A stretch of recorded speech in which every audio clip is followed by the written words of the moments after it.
Comment soigner une péritonite, symptômes et traitements.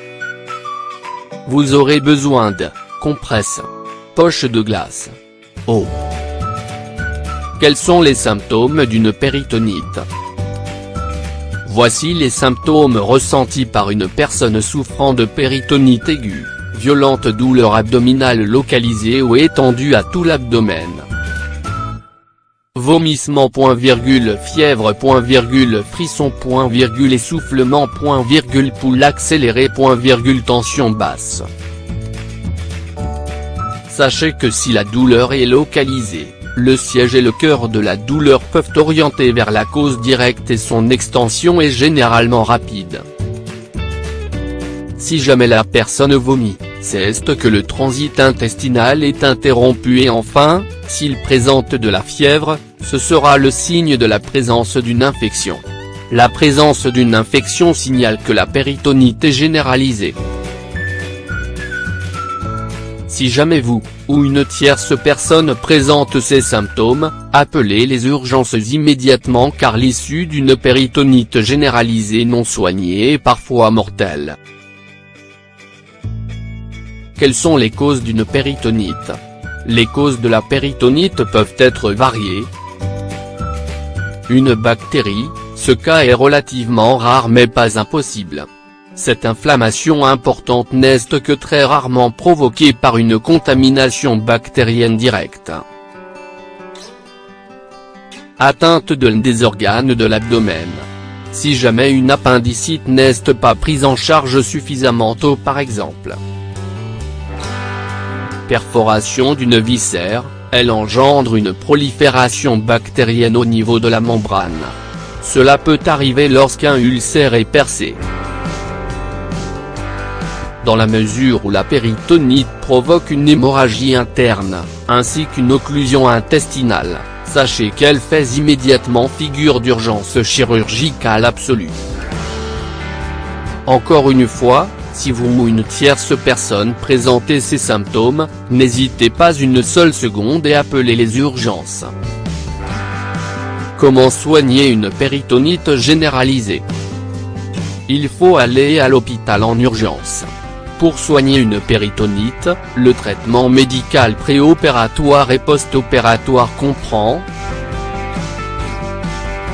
des antibiotiques, réanimation pouvant s'associer à une alimentation parentérale. La nutrition parentérale est le fait de suppléer artificiellement à l'alimentation d'un patient par voie intraveineuse. Le traitement d'une péritonite est un traitement chirurgical qui a deux buts. Neutraliser la cause de l'inflammation, drainage, extériorisation d'un segment digestif, supprimer la cause, exérèse appendiculaire, sigmoïdienne etc. Lavage péritonéal pour traiter l'infection. Antibiothérapie massive pour éradiquer totalement l'infection. Quelles sont les conséquences d'une péritonite? D'après la Société savante des maladies et cancers de l'appareil digestif, le processus de cicatrisation de l'infection implique une production importante de ce que l'on appelle la fibrine. Cette production peut avoir une influence néfaste dans certains cas en formant des abcès dans le cul-de-sac de Douglas. De plus, la péritonite s'accompagne souvent d'un œdème qui fragilise les tissus entraînant un risque de désunion des points de suture et d'éviscération. La péritonite n'est pas une infection à prendre à la légère comme vous pouvez le constater. La péritonite généralisée peut être mortelle si elle n'est pas traitée à temps. La convalescence après une péritonite. Si la péritonite est soignée à temps, le temps de convalescence varie entre 2 semaines et plusieurs mois selon la gravité de l'intervention et si le patient répond bien ou non au traitement post-opératoire. Conclusion. Pour soigner une péritonite, il faut éviter le plus possible de paniquer. Vous rendre à l'hôpital.